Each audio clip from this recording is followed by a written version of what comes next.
Echoes of Harrenhal. My name's Simon. And I'm Mackelly. Thank you for joining us for episode 220 of our chapter-by-chapter book review of Song of Ice and Fire by George Martin.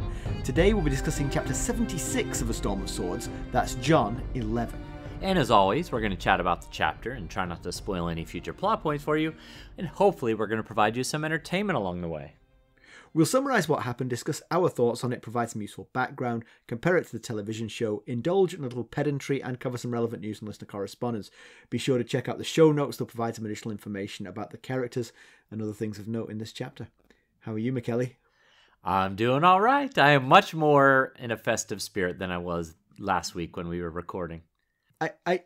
You know what? You're such a professional. I didn't notice your lack of festive spirit last week. Well, that was what you asked me how I was doing last week, and I said I was trying. I was trying to get into the holiday spirit.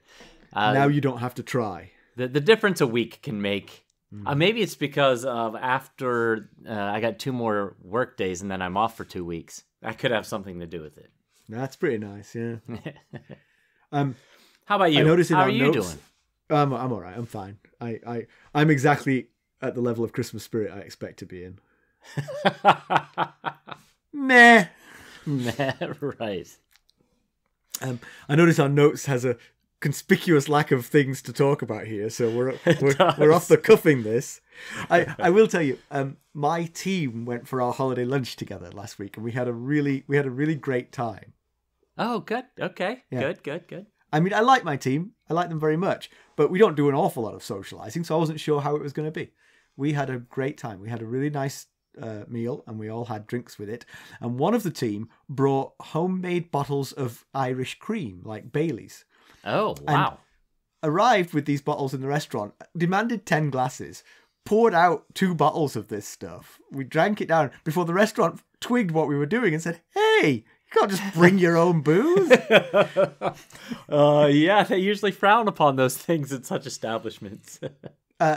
Despite the fact we supplemented with outside booze, we still managed to go $200 over budget. Oh my goodness. I have I'm pretty sure I know what budget is, and you went $200 over that. $200 over budget. So who pays that? You out of pocket? It's currently out of my pocket. I'm thinking about people I'm going to pretend to have invited a posteriori. The ghost of Christmas. The guy who retired 2 years ago. Right. Well, at least it sounds like you guys had quite the time. We had a great time. We really did. That's good. We had a nice time for my team lunch as well. My manager ordered a bunch of hors d'oeuvres for the table, as you would do with a large table at a festive environment. And one of the things that were on the table were grape leaves. And I'd never had grape leaves before. So I didn't start with them, but I was trying everything else, including a fried lemon. Have you ever had a fried lemon? It was terrible. Never had a fried lemon. I've had grape leaves because I didn't live under a rock, but I've never had a fried lemon. Well, fried lemon is what it sounds like. A lemon that they apparently dipped in a fryer, and it tastes like a lemon that someone dipped in a fryer. It was terrible, so I would not recommend it. But, so, our meal was getting ready to come, and I saw there was one grape leaf sitting on a plate over there, so I asked the lady next to me if she could you to hand me the grape leaf plate? I might as well try one while there's still one there. It turns out that was the plate of that was like the food of the guy next to her. And so I was like, did you hand me his food? Did she? She was like, I think that belongs to him. I was like, oh, sorry. There was a plate of grape leaves. You should have been like, I know. I want it anyway. He's not paying for it. Well, I was like, well, when he looks the other way, just sneak it off the plate.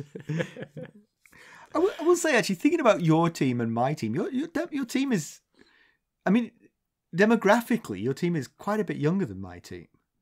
Yes, that is true. I mean, they're all kind of like your contemporaries, and mine are all kind of my contemporaries. Yeah, which is not exactly making it a young team. No. I'm guessing the youngest person on my team's age begins with a 4. Yes. So...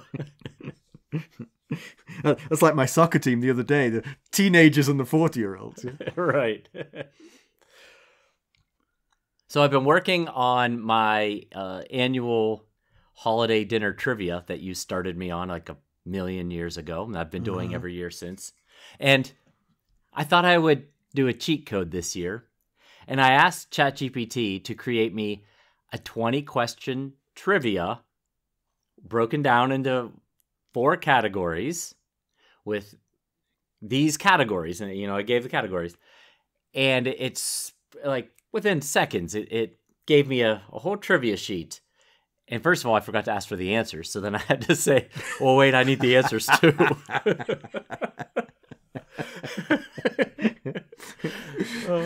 It's a shame you noticed that. It would have been great if you just like printed it off and marched off and given the quiz to 100 people and then been like, wait a second. Why don't you just tell me what the answer is? So what do we think the answer might be? I don't know. I'm asking. It's a different type of quiz. It's going to be by consensus. Oh, but then, so I did that probably a week or so ago. And the dinner that I unveil this for is coming up in 3 days. And so yesterday I thought, well, I better look through this and make sure I have an idea of what's going on. It was garbage. None of the questions were accurate. And it would say things like, who hosted the Oscars in 2023? And then the answer it gave was Neil Patrick Harris. But that was not true. Jimmy Kimmel hosted the Oscars in 2023. All the questions were wrong. So... Wait. So you did it again and got it to provide the answers? I just said, can you provide... I need the answers for the trivia questions you just gave me. But it gave me multiple choice because I said mix it up multiple choice and some not multiple choice. The multiple choice ones all had the choices. None of them were the correct answer. So I was like, well, this is useless. So after work this evening before dinner, I was scrambling to try and create this trivia. Well, with hardly any time left. You had some good question. I mean, that's not a bad question. You right. just need to go and do your research to find out what the answers are. Yes. And it's already given you some good wrong answers for the multiple choices. You just have to get rid of one of those. I did use it for some, but some of them were completely useless. Like it said, what happened, which of these things happened in 2023? And the correct answer it gave was first human to walk on Mars. And I was like, I'm pretty sure that's not true. Would have probably made bigger news than... Yes, I would think so. I don't think that the news would be broken to me by ChatGPT in this quiz.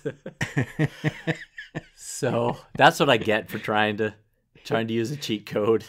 Yeah, that was a good idea, though. I was like, oh, because it takes so much time and effort.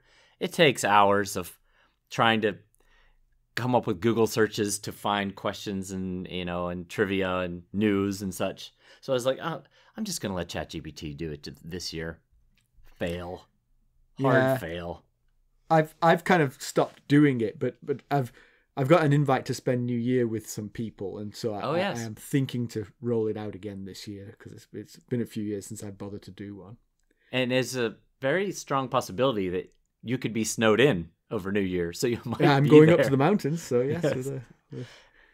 We had thunder the other day, and my wife says that in the winter, thunder prefaces snow. I've heard you've told me that Carson has said that. Yeah, she's very strange. All right, well, let's get down to business, shall we? How did we leave Jon Snow? Last we saw of Jon was so recent, even I remember it. He was in the crowd watching Gilly breastfeed Mance and Dalla's son. He was not learning of Bran's resurrection from the tight-lipped Sam. By the way, does Sam know that Rickon's alive too? He does not. I saw this in the notes here, and I went and looked. The conversation is only Sam realizing who Bran is, and Bran saying, "Please don't tell anyone." Right. It rather tracks that we forgot to ask whether Rickon was still alive last week. Right. Even Sam didn't think to ask, or Bran think to offer. Jon was also discussing possibilities for Gilly and her baby, and then after At that, he returned to the yard to train the green recruits, because Alistair Thorne is not pulling his weight as the trainer of those recruits. So, Mackelly, why don't we give the summary of this one? All right. Well, Jon is sparring in the yard with Satin. He wants the young recruit to lift the heavy shield higher, and Satin counters well, but he needs to put more strength into it. Before they can restart, Melisandre appears. The yard quiets at her beauty. It's Jon she wants. Stannis would like a word atop the wall. Jon changes clothes and meets back up with her at the cage winch. The nearness of her is disconcerting. Her smell reminds him of fire. She doesn't seem to feel the cold and proves it by putting her warm hand on his cheek. She attributes it to Relor. Only death is cold. They find Stannis at the top, dressed like someone who does feel the cold. Melisandre presents Jon as the bastard of Winterfell. Stannis asks how much of what he's heard of Jon is true. Jon doesn't sugarcoat it. The basic facts are true, but he was working under orders from Qhorin Halfhand. Except for the part about Ygritte. Well, again, stretching the what he was told to do. He had to endear himself. Right, do what was asked, whatever was asked. To the cutest wildling he could find. So Stannis surprises Jon by stating that he believes him. Jon is curious as to why. Because Stannis knows Janos Slynt and he knew Ned Stark. He doesn't consider Ned a friend, but only a fool would have doubted his honesty and honor. And Jon has his look. Jon deflects the praise. It was Ghost that found the dragon glass, and it was Don O'Noy who held the gate. Stannis recalls that Noy made him his first sword and Robert's hammer, and he would have made a better Lord Commander than the candidates here. Jon defends Pike and Mallister, but not Slynt. Stannis thanks Jon for Mance's wife and son, but Jon points out that Dalla died, Val is her sister, and that he was simply left in her presence. Jon fulfills his promise to Val and asks if she and the baby can visit Mance. Stannis points out that Mance's crimes are punishable by death. Why give him any favour? Jon says it's not for Mance, but for Val. Melisandre detects something. Is Jon fond of the beautiful Val? Stannis warns how treacherous beauty can be, citing Cersei. Stannis wants to know more of the wildlings. Is there enough honor in them that he can invite them into the gift? Bend the knee? Abide by the laws? Jon sings their praises. Stannis thinks that Tormund, who was not captured, is rallying the remnants of the wildlings into a new attack. Jon admits that Tormund is not an enemy you'd want to have. Stannis asks what kind of man Jon is. His father had worth, his brother courage. Jon's not sure what the king wants, but falls back on the I'm a man of the Night's Watch. Stannis asks why Jon thinks Stannis came. Jon doesn't really sugarcoat this one either. Because we sent for you. Don't know why it took you so long. Stannis recognises the Stark in that answer. And the snark. Yes. He tells of Davos's counsel and how he is here to face the enemy he was born to fight. The god of night and terror, confirms Melisandre. But now Stannis reveals the point of this discussion. He doesn't need a good soldier at the wall. He needs the north. The Starks are all dead, and the Boltons have thrown in their lot with the Lannisters. The Iron Islanders still hold the west coast, but are distracted by internal squabbling for the Seastone chair. What Stannis needs is a loyalist in Winterfell who can unite the north. Who better than a son of Ned Stark? Jon raises objections. Winterfell is burned. Then rebuild. I'm a Snow, not a Stark. A king can legitimize with a word. I've taken Night's Watch vows. You did so before a tree, and the only god is Relor. Jon admits to himself that this would be a dream come true, but to abandon his father's gods? Jon does agree that they'll all die unless they fight their common foe. Stannis wants him to marry Val too. Jon says he'll need some time to think about it. Stannis agrees, but he's not patient. All Jon needs to do is bend the knee, and he'll arise as Jon Stark, Lord of Winterfell. Now that is a much better final sentence than Sam's, I'd talk to Pike and Mallister, but I'm too craven. Yeah. Like you said, it was connective tissue. Right, yes. Here's where the big payoff was in this chapter pairing. Yeah. This is kind of what we were building to. Yeah, it is a big thing. I don't want to say that I've never really enjoyed Jon chapters, but I've always felt that Jon was headed towards a dead end. But this is the way back for Jon into the main body of the story. On many levels, this is the way back. Because he is the only male Stark left living to the knowledge of most people. Right. We and Sam know that Bran's alive, and we especially know that Rickon is alive. When we remember.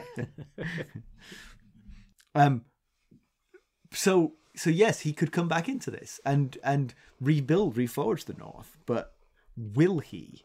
He didn't say yes straight away, even though it's a dream come true. Yeah. And he gives his reasons, and, it's understandable that he wants to take time to think about it, because some of the reasons that he gave are things to not take lightly, like breaking your Night's Watch vows again within a moon's turn twice. There was... Help me if I'm wrong here, because I often am, but there was no mention of... The king can legitimize with a word, but he didn't say, I can relieve you of the vow. He didn't say that, but... What he literally said was, your vow didn't count for anything because you didn't say it to Relor.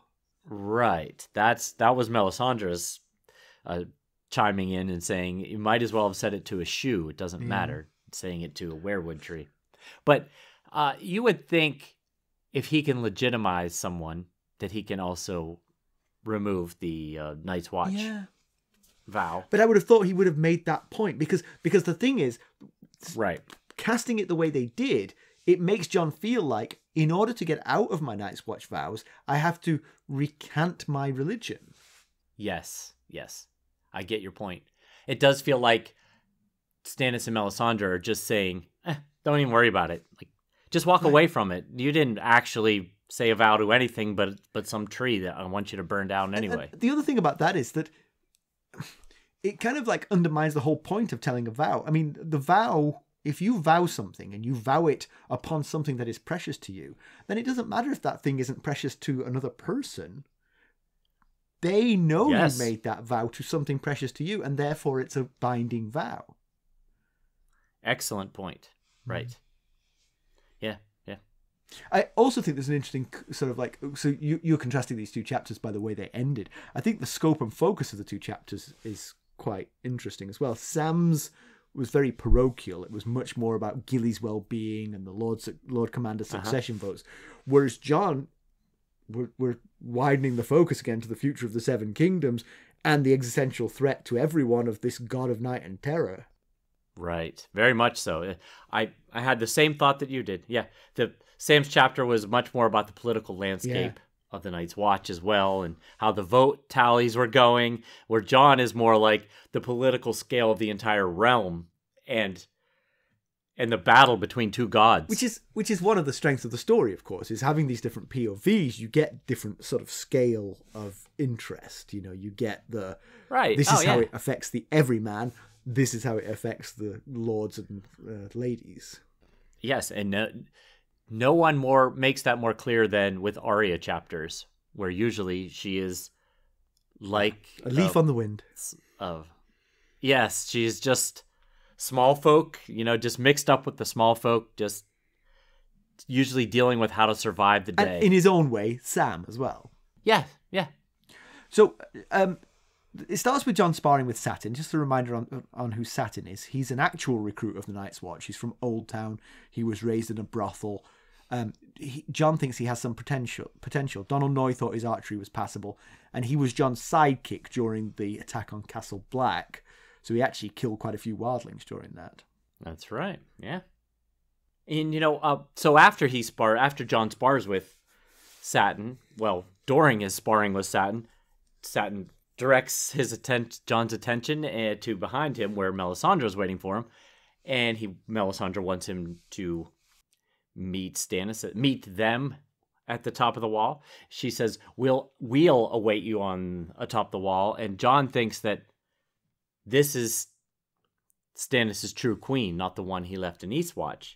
And it just goes back to our discussion from last week, wondering about Selyse and how she feels about this relationship between Stannis and Melisandre.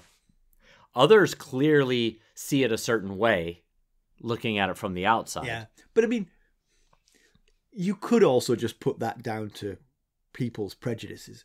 If a king has an advisor who is an attractive woman, it's not a huge leap to go, I know what they're talking about. You know, that's what people would naturally do. Right. And, but if you stop and consider it, it's unlikely that Stannis would put Selyse aside at least anytime soon, because he needs the Florence and what few Reach Lords still remain to him. Absolutely. But if Selyse doesn't give him a son, it's possible he might consider it at some point, although this loosey-goosey Stannis might just stick with Shireen as his heir.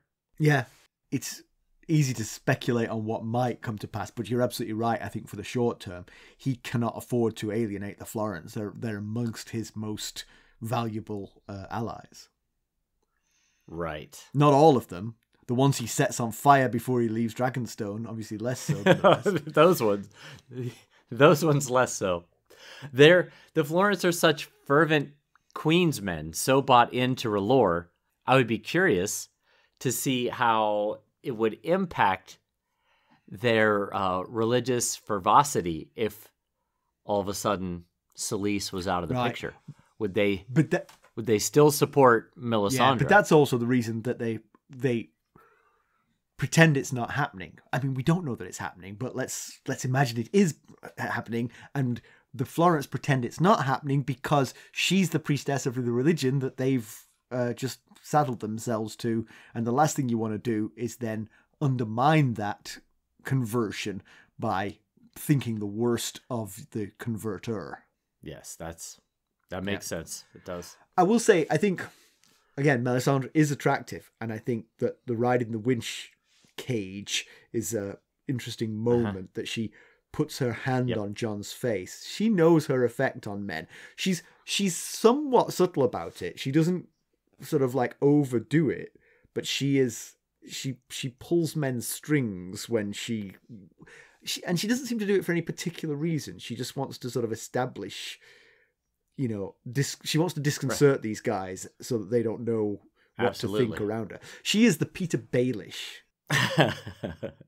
When she did that, my very first thought was, that was not just a feel how warm my hand is. She could have put her hand on his wrist or whatever. She chose to lay it on his face. And I thought, I've been around long enough to have an idea when a woman is using her feminine wiles to get the upper hand. With you, never. Never, not with me. But with a mid-teen man, he might just be inclined to agree to anything that Stannis asks for at this point. True. But is she doing that for Stannis? Is she in some way trying to endear herself to Jon so that Jon does what Stannis wants, or has she got plans for Jon herself? Oh, maybe. I was thinking she is doing whatever for R'hllor. And usually what she's doing for R'hllor lines up with helping Stannis achieve his goal. True enough.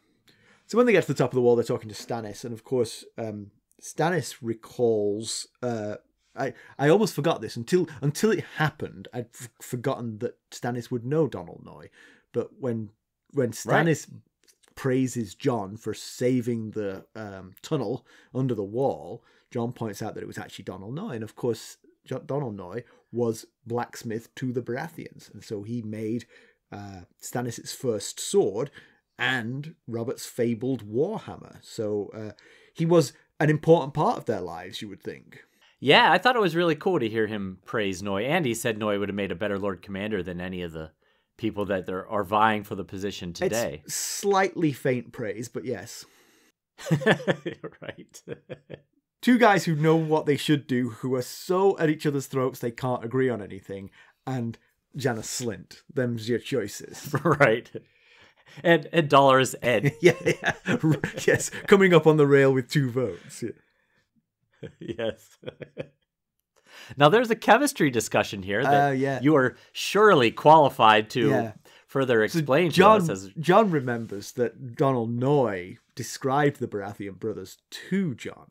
And in that description, Donal Noy said that Robert was steel, but Stannis was iron.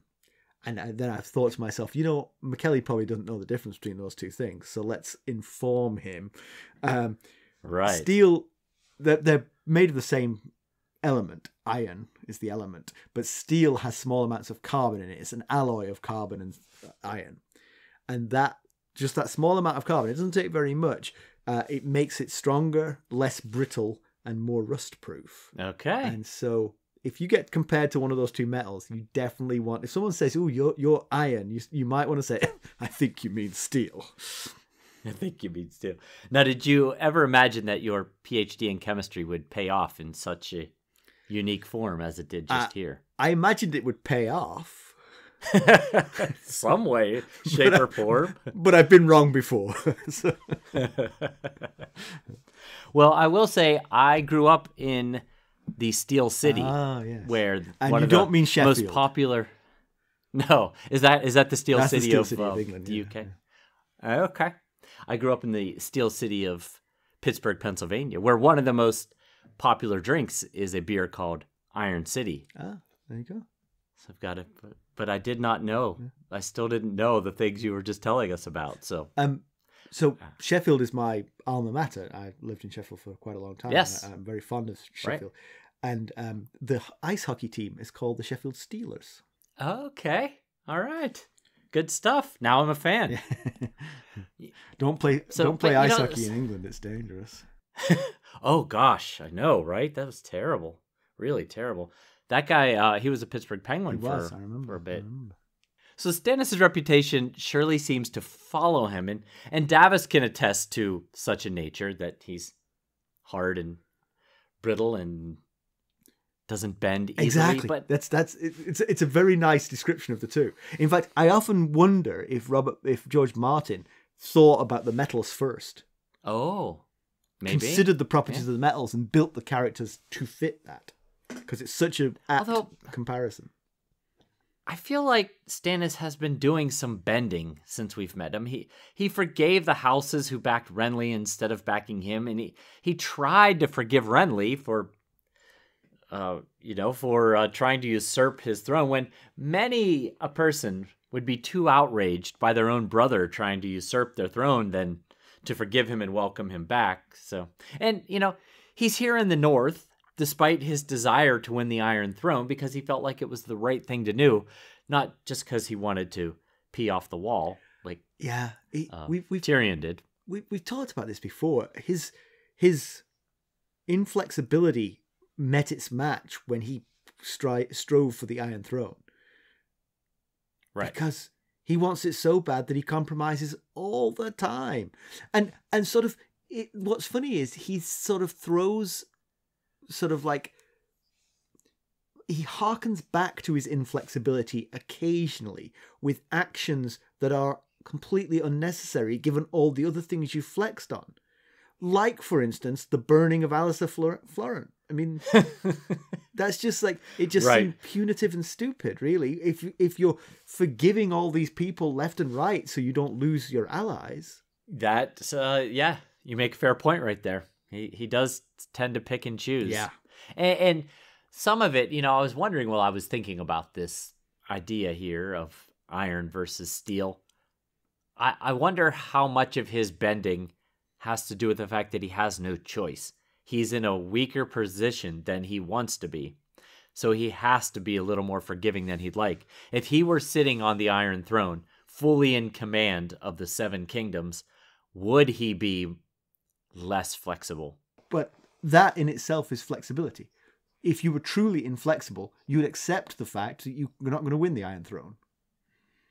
But I guess that's no. But I've done him a disservice there, because that's absolutely his inflexibility. His inflexibility is the Iron Throne is mine, and come hell or high water, I'm going to get the Iron Throne because it's mine.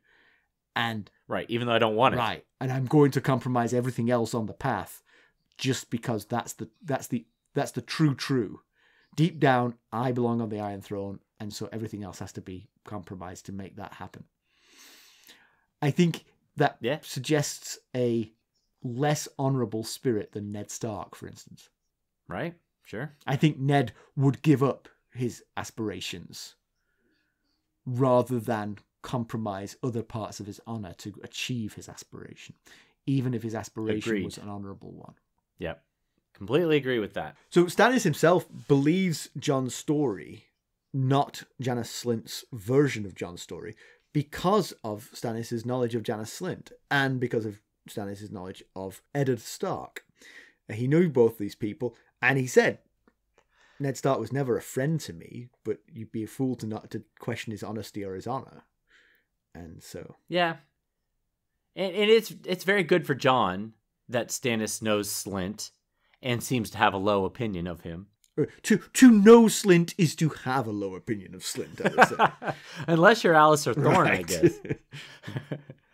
But, it's also helpful to have a king on your side. So far, it seems like Stannis has been staying out of the Night's Watch politics. But I wonder if Slynt continues to climb up the voting tally, if he might speak up and say, listen, he keeps going on about being the Lord, being the commander of the Gold Cloaks. I was there in King's Landing. It wasn't all the glory and fame that he is making it out to be. I wonder, actually, if thinking that through, the perfect thing to happen with this story is that Sam girds his loins and comes and asks Stannis to have the conversation with Pike and Malliser. Oh. Because... Yeah.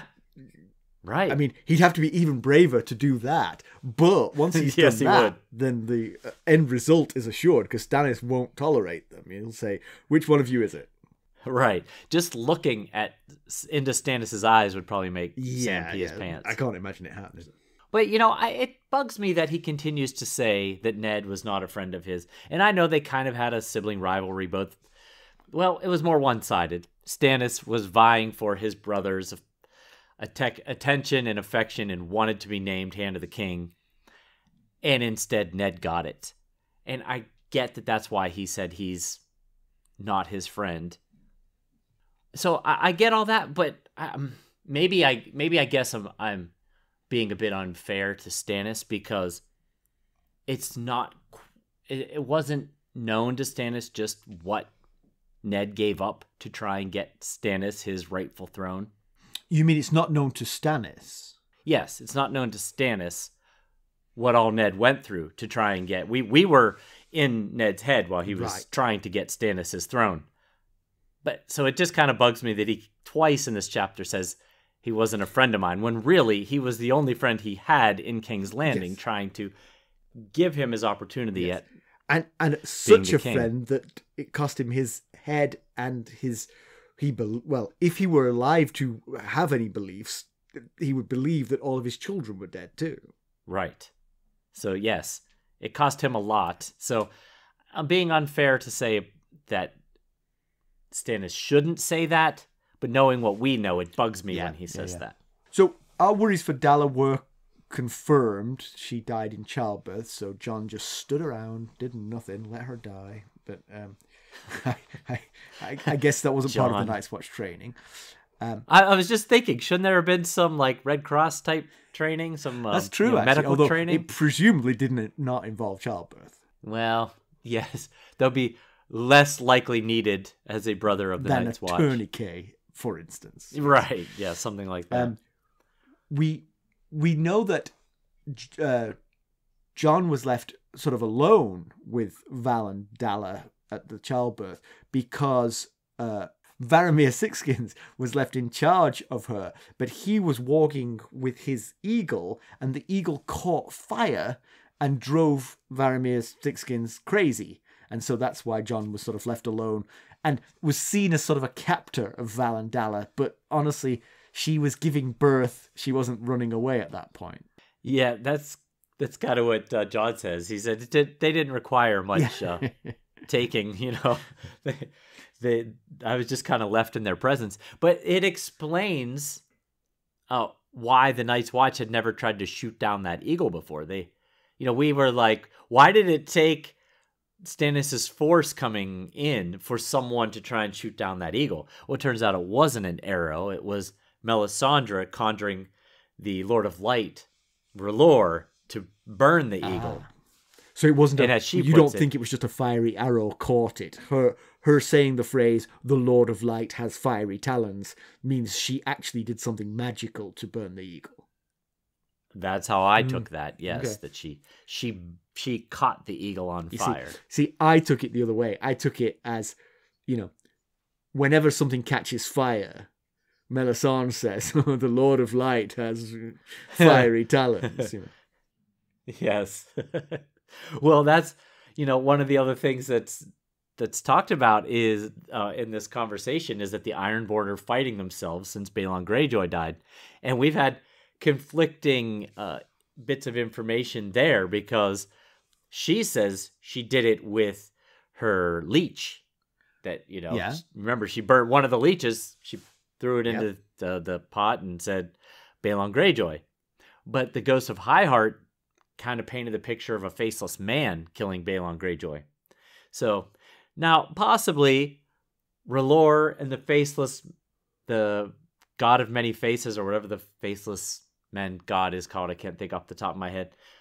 Maybe they work in conjunction, and they like pass the baton off to one another and such. I don't know. It's more like she burned the leech, and the God of R'hllor looked over and said, "Oh, don't worry, that one's going to take care of itself."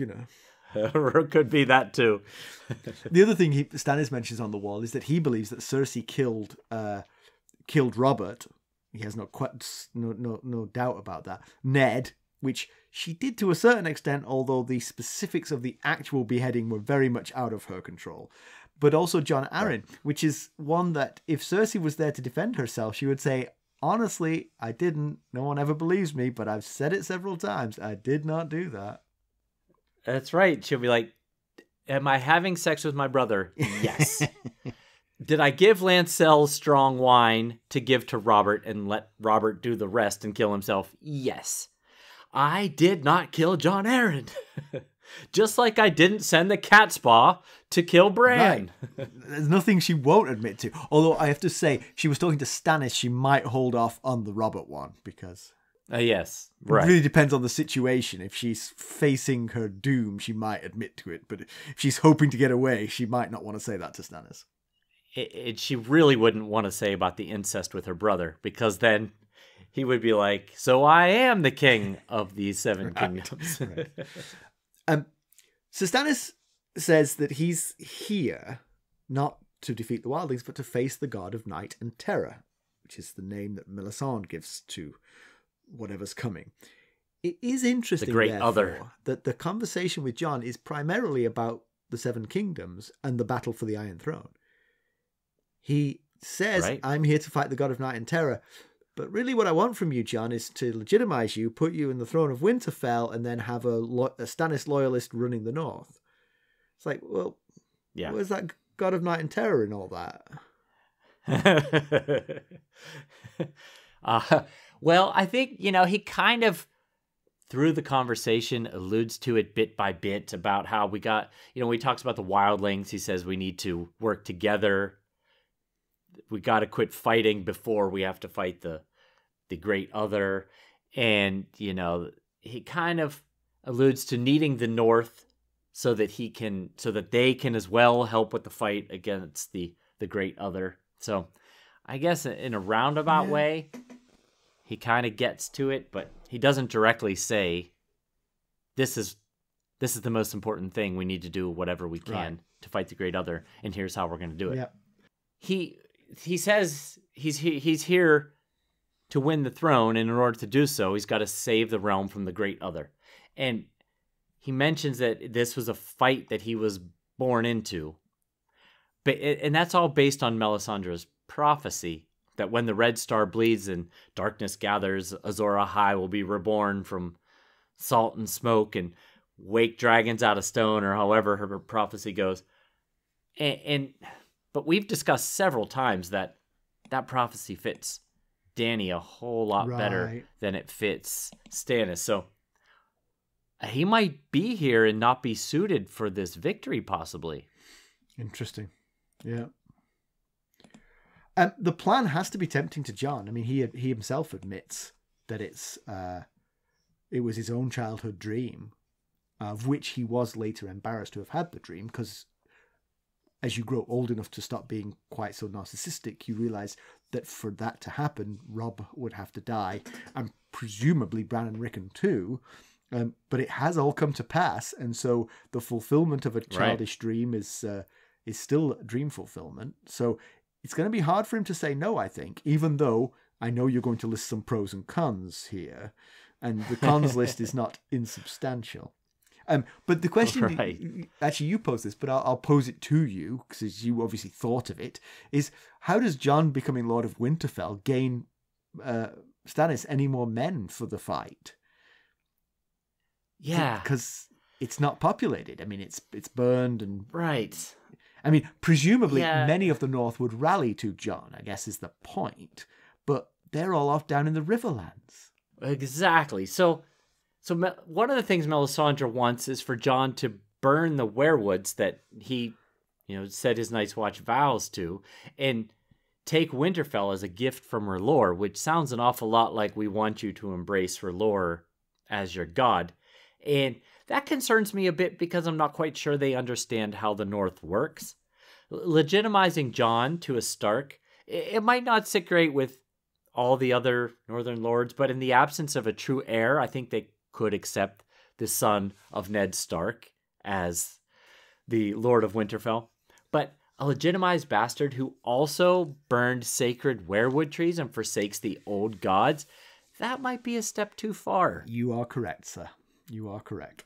So that does concern me a bit. And yes, the North is an absolute mess right now. And like you said, the Winterfell men and many of the Northern men are either stuck in the South or dead. So what does he just sit alone in his sacked castle and just be Lord Stark, the Lord of... It doesn't feel like it helps Stannis in any material way for that to happen, other than the revenge on Roose Bolton. But the Boltons didn't really cross Stannis. They just sided with the Lannisters. They didn't cross Stannis any more than most houses. Yeah, and maybe some of the Northern houses will rally to Jon. But also, a great deal of them are have their own issues with the Ironborn and the Boltons to deal with, that they can't really rally to Jon and then rally to Stannis through Jon. So just before we go any further on the offer to Jon, let me just say once here, Stannis is the one person voicing the idea that we've had from the very beginning, which is it's the only possible solution of let the wildlings in. They want to cross the wall because they're afraid of what's coming. You have come all this way to fight the Lord of Night and Terror. Well, let them across the wall. And Stannis is the one person who's actually had that really bleedingly obvious idea and seems to want to follow through with it. And they say he's too brittle. Yeah, well, look at him. To be fair, he never said earlier in the book, there's no way I'm doing that. Yeah, and his, like you said, his plan is pretty much the reasonable plan that we've been advocating for years through our episodes here. Swear fealty, keep the king's peace, settle on the gift. Oh, and one little additional thing is take R'hllor as your god. Yeah. That one's not so bad because the wildlings don't mind lying, I think. Jon has a bigger problem lying. Yes. But actually the TV show has a slightly different take on this particular part, which is that he wants to invite the wildlings through and then make them his army. So this answers the question that you're posing. The TV show's version of it, it becomes his army as an army of wildlings. But he doesn't. That's not spelled out in the book, as I recall. It's not. Yeah. No, it's not really. But I think he says, we need to stop fighting each other and work together to defeat the real enemy. And in that way, I guess he's implying that they're going to work as part of my army. But then, given the sort of like the bifurcation of this chapter, does he mean send the wildlings to help Jon regain Winterfell? Or does he mean get the wildlings to help the Night's Watch defend the wall against... True. Maybe he'll split them up. Some go to Winterfell, some help on the wall. But back to Jon. So why is Val part of the deal? So Stannis wants Jon to marry Val to seal an alliance. And again, it's much like with the North. I don't think he understands the wildling way. I was going to say exactly the same thing. I think he's thinking in sort of Westerosi terms or south of the wall terms, where a political marriage between two families Yes. would seal a deal. But the wildlings don't care one iota. And plus, she's Mance's sister-in-law. Right. She's not even Mance's wife.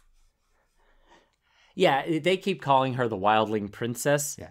But that's because they're thinking in Exactly. Westerosi terms. They're not thinking in wildling terms where, Mance has said, we don't just, when Jon was in Mance's tent, he said, we don't just follow the oldest brother, or the next in line or whatever, we follow who we want to follow. It's so just because they marry Jon to Val. Now, Jon did seem to mention that he finds Val quite fetching. Right.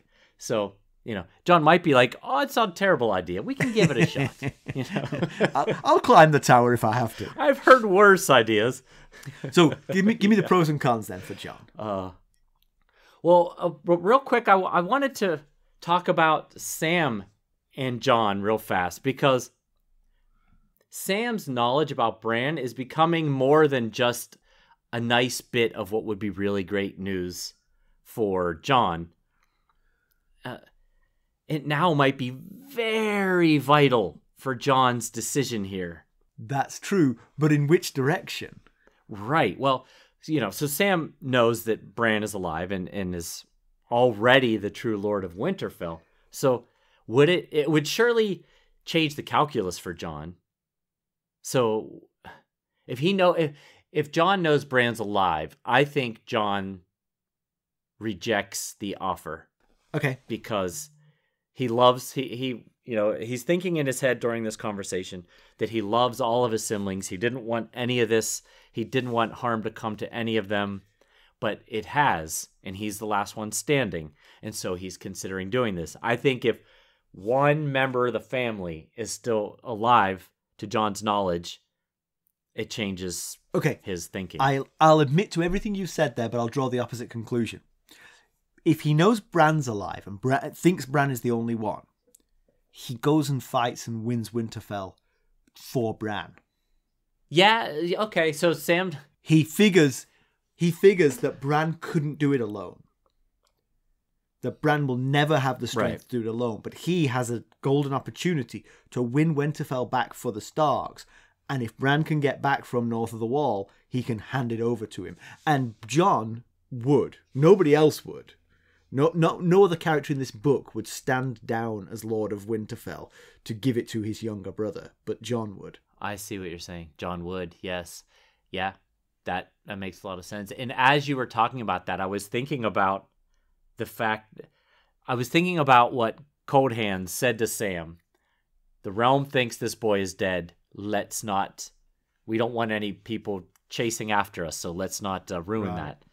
If Sam were to tell Jon might say, to himself, I need to tell Stannis because that's where your Lord of Winterfell is. Your Lord of Winterfell is traipsing through the north on an elk. So if you send people out to find him and bring him back, then you have your true Lord of Winterfell. That could be another option that he would go if he knew that was... Yeah. If Bran was alive. Yeah.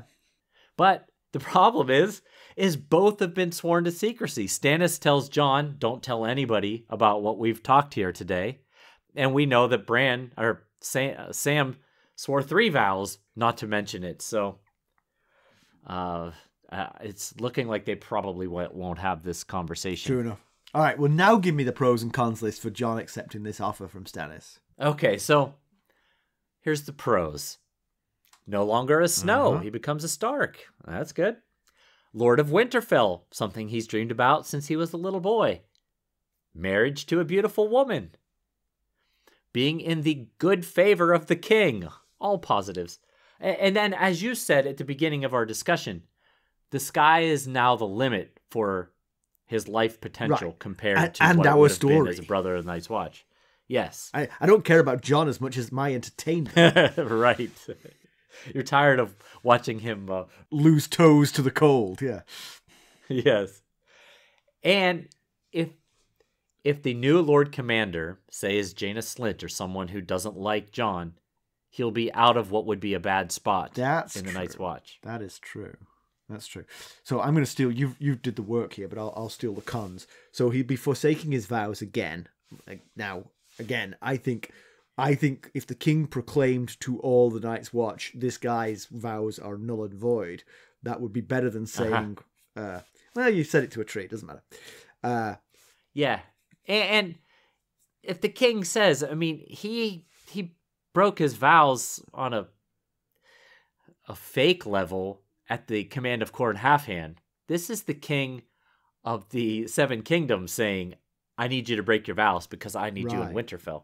So, that's a whole nother level of he doesn't need to come to the haberdashery in Molestown.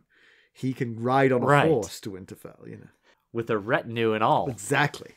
Which will be his only army, whatever he brings south with him. You call it army, I call it retinue, he'd be breaking his honor, which of course was going to be a big one for Ned Stark's son. He would certainly be leaving friends behind. Friends, I mean, he has no friends in Winterfell because there's nobody in Winterfell. The friends he did have are dead and gone.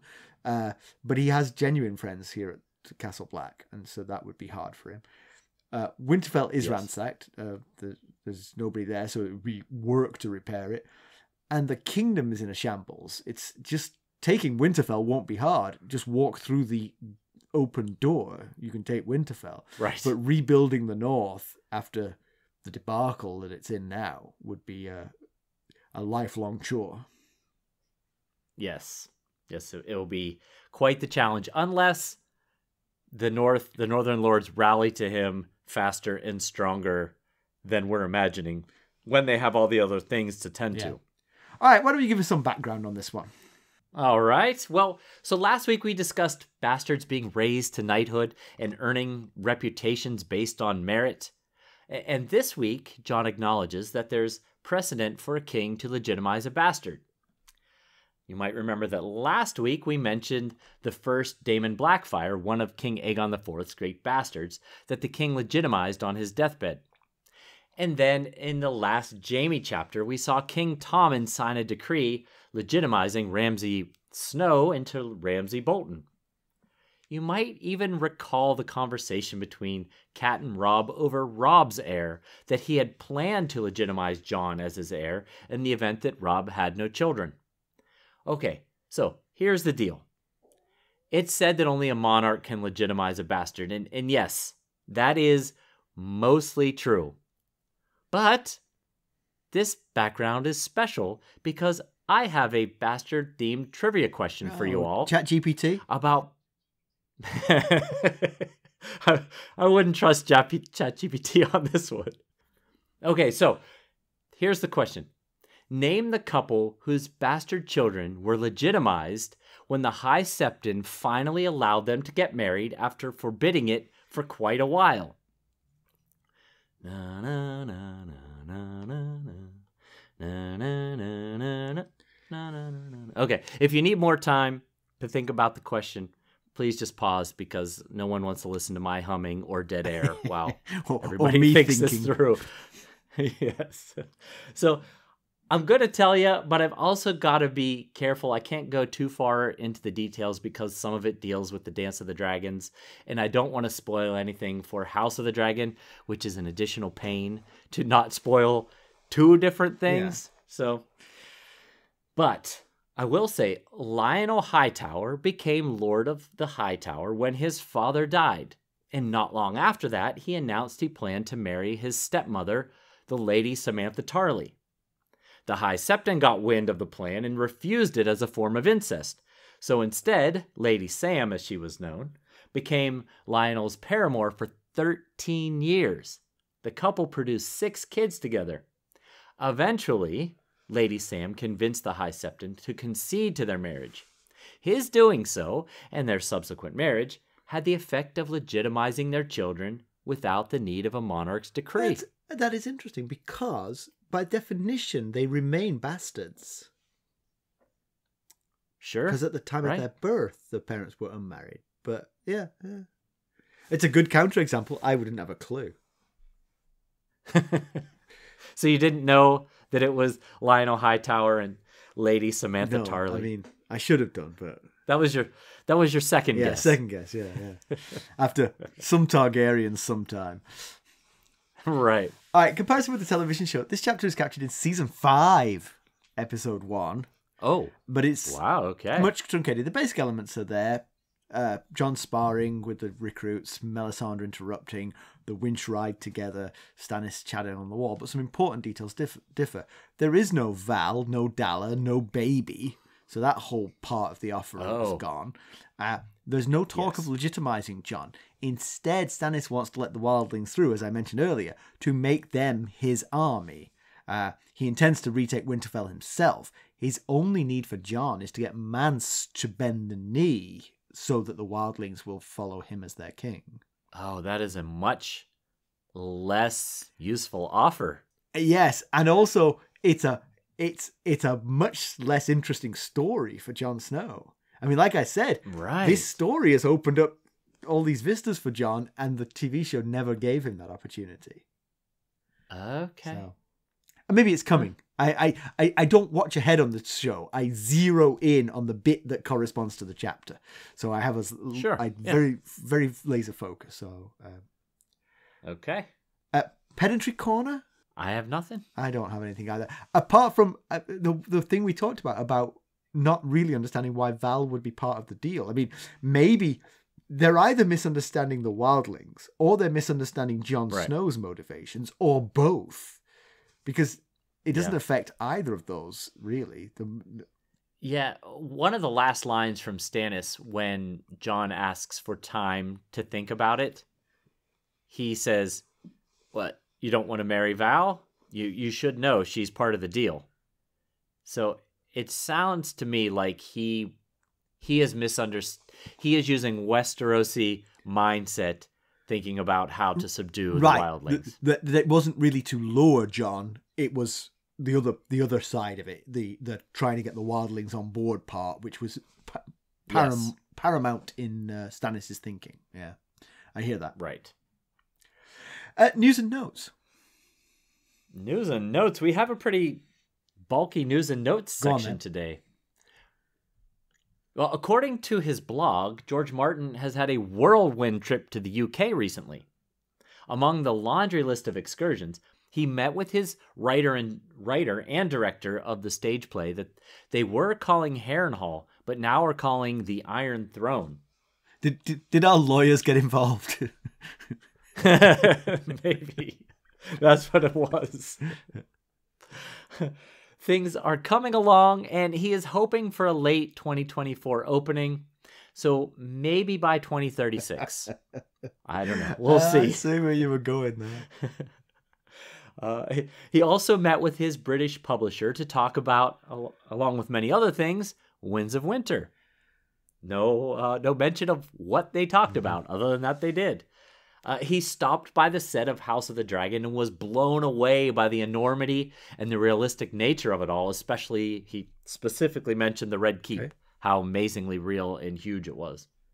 And he met with Ryan Condal and company to talk about House of the Dragon, and he got to see a rough cut preview of the first 2 episodes of season 2, which he said, and he admitted he might be partially biased, but he said they were amazing. And finally, he mentioned that he got to meet with some old friends, including one Maisie Williams, a.k.a. Arya Stark. We have a new sustainer, Mason Martell, whose review we read just recently, has joined us at the small council tier. That is where you belong, Mason. You're a trusted advisor. Lofty tier. Yes. We look forward to interacting with you frequently. Thanks very much. Yes, thank you so much. And Mason's joined the Discord server, and we've talked to Mason a few times there. And this is our last regular episode of the year. You've got the Outtakes episode to look forward to next week. Then we are going to take a couple of weeks off, but we'll be back in 2024 to wrap up Storm of Swords and dig into A Feast for Crows. Oh, man, yeah, we're close to the next book, aren't we? We really are, yeah. And just a thank you, since it is our last episode of the year, thank you all for an amazing 2023. We saw incredible growth in our listener base. we've had a blast with things like our live video episodes and our sustained video chats. And we are humbled and honored to have you guys as our extended family. So thank you very much for listening. Yes, what Simon said. Thank you all so much. It's really been, when 2022 ended, I thought, how are we ever going to top that? There's going to be some sort of crash here in 2023. And all we've done is continue to go up. And 2022, we had a big bounce from House of the Dragon. We had a lot more people coming to us who saw House of the Dragon, became interested. We didn't have that in 2023, but yet we still had fantastic growth. So thank you all. It's been a lot of fun. It really has. All right, let's conclude this one. So Stannis means business. He'll take the gift from the next Lord Commander and give it to the Wildlings. He's even going to invite the Giants through, which is interesting, because I'm not sure that everybody in the Seven Kingdoms would see the Giants as actually human. So inviting them is a big thing. I wonder how the Umbers will feel about that, because their sigil is a giant. In chains. It has a giant on it, breaking the chains. And, they consider themselves like the big, strong, burly men of the North. And then there will be actual giants as neighbors. And Stannis is here to don the mantle of ASOIAF High and defeat the god of night and terror. And as part of that plan, he'll free Jon to become Lord of Winterfell to further his aims. Not quite sure how those things coalesce, but Stannis has a plan. Yeah. And he does mention, we didn't really talk a lot about it, but he mentioned that he's been chatting with Mance, and that Stannis called Mance stubborn. Stannis called Mance stubborn. So that is saying something. Whenever I think of stubbornness, I think of a few years ago when our kids were younger. We went on vacation like we normally do, and we took one extra kid who didn't belong to anyone. Well, I mean, she belonged to someone. she didn't belong to the families that were going on vacation. We brought this one extra kid. Okay. And she's a nice kid. She didn't do anything wrong. But when we handed her back to her parents, I said, "No, she was great. She was really good." I said, "She's stubborn though." And the dad was like, "Oh yeah," just occasionally you would ask her to do something she didn't want to do, and her nostrils would flare, and she would hit you with a stare, and you'd be like, "Ooh." I'm glad I'm not your parent who you would actually say no to. You're actually going to do what I asked, but ooh, yeah, that kind of stuff. Well, hopefully things turn better for her than Mance, because Stannis is pretty sure that he's going to have to put Mance to the flames because of his stubbornness. TV show Mance has still got a chance, because that's what Jon's going to go and do, try and convince him to bend the knee. It sounds like Mance is really not backing down from this "no, we're not giving you our freedoms" thing that he said to Jon in the tent. And it's going to cost him his life to stand his ground. I think Mance probably thinks he's already a goner, because he did break his Night's Watch vows for real. He could probably say, "Well, who's dead? Lord Commander Mormont told me to go and." Corin Halfhand told me that too. Super secret mission, many years. I'm back to become the new Lord Commander. Yes, throw his name in the pots. It would be quite funny if he got a vote. Dalla did die in childbirth, so we'll take a moment to spare a thought for the dangers of childbirth and the guts and strength of all the moms. Absolutely. I was watching a TV show today where a woman was giving birth, and oh man, it's scary. It never, it really is. It's pretty amazing. As a magic trick, it is the best there is. I mean, it's just like, how did right. that happen? Creating something out of nothing, right? But, And can Jon resist this offer? Should he? Is the religious aspect sufficient to make this to be a deal breaker? Yeah, Jon could have it all. The surname, the Lord of Winterfell, the girl. All he has to do is say yes. A nice, warm god really, to, Right. A god who actually has proven to do stuff. If we're right, if my take on what Melisandre was saying was right, then Melisandre channeled R'hllor and burned that eagle in the sky, which is just that alone is more than we've seen the Seven do. True. So, there's that. But Jon's got to ask himself, what would Ned do in this situation? But right. You know what? What would I Ned think do? Ned, now that he's a head shorter, would be a lot more amenable to, deft maneuvering. Yeah. Right. Fly, fast and loose with some of the rules. Stay alive. I've learned my lesson. Yeah. But we've got Sam and Jon hanging on to these secrets that the other could benefit from hearing, which would ultimately affect Jon's decision, but they've both been sworn to secrecy, so unless one of them breaks a vow, Jon, I'm looking at you. You've got practice Again, at it. It's the front of a tree, Jon. Come on, you might as well set it to a shoe. Right. That neither of them are going to know about the other's secret. And Jon's going to make this decision without knowing that Bran is alive. And next up for us, but not until 2024, is Tyrion. That'll be exciting. That's right. All the way back down to the nation's capital. There's 4 ways that you can help us. You could leave us a 5-star rating and positive review. You can buy merchandise at ghostofharrenhal.threadless.com. There's still time before the holidays. You could buy us a cup of Arbor Gold at buymeacoffee.com/ghostsharrenhal. Become a sustainer at one of the many levels that are available and get the benefits therefrom. Or you can just donate directly to our cause through our website, ghostsofharrenhal.buzzsprout.com. And if you're looking for more ways to interact with us, keeping up on the latest Ghosts of Harrenhal news and developments, well, you can check us out on our social media. You can follow us on Twitter at Ghost Harrenhal. We're also on Facebook, Instagram, Discord, and YouTube. Thanks for listening. Thanks. Bye. Bye.